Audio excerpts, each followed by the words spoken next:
first construction began in '64, and it ended in '75 during the war. But actually, the whole Oscar Niemeyer is not completely finished.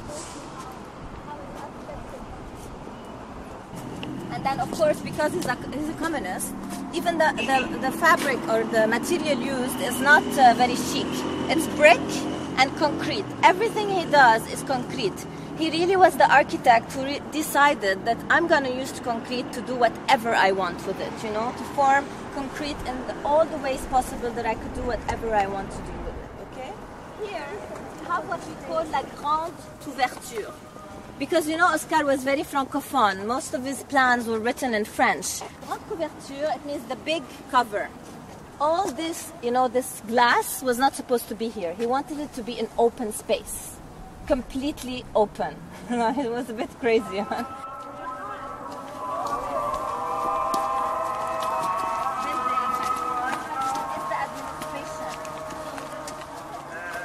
I think that even the administration, they don't want to really go into this mess, because this is a real mess. Like, if really one day want to even restore the grande couverture, it would cost millions of dollars, which they don't have.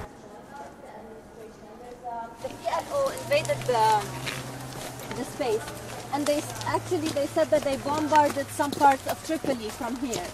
And then in '76, the Syrian army invaded the place, and it stayed until 96 or 95. And actually, it was like before they were occupying a lot of bigger parts of the fair, and then slowly they, you know, went back. I call it modern ruins, you know, these are our modern ruins. Okay, so Oscar had this idea of doing a house which is partie jour, partie nuit, which is like day section and night section. This is the day section. This is a pool. In all these kind of villas, he kind of integrated modern architecture in nature. He was very, very, very fond of nature. So you see this rock, actually in the original house in Brazil, it's a real rock.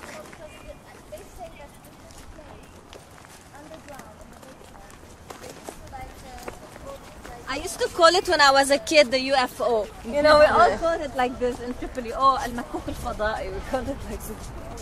مكوك الفضاء.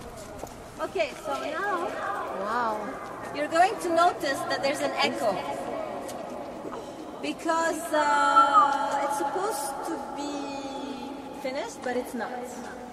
So there's kind of a problem with the acoustics, because you see all these iron going down. This was supposed to be holding the a kind of plateau. It's called the technician plateau. For me, I kind of find it charming in this suspended way, you know, where it's a space for a backward stage.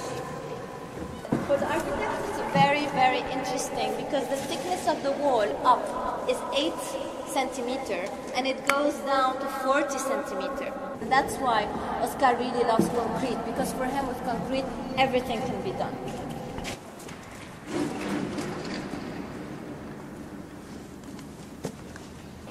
Lebanese are more scared than foreigners to come here, which is really funny. So I mean, how can you bring people when, you know, it's like one time like this, one time like this? But I try to explain to people that, you know, in Lebanon, it's zones. You know, everywhere there are zones. I mean, even in Beirut, Badaro is 2 steps away from Shiyeh. At any time at Shiyeh, there could be, you know, maybe an explosion. You never know. Whenever there's army checkpoints, you have to be careful also, you know, but you never know also where, in which zone. Because there are zones where the army are attacked, other zones where it's safer.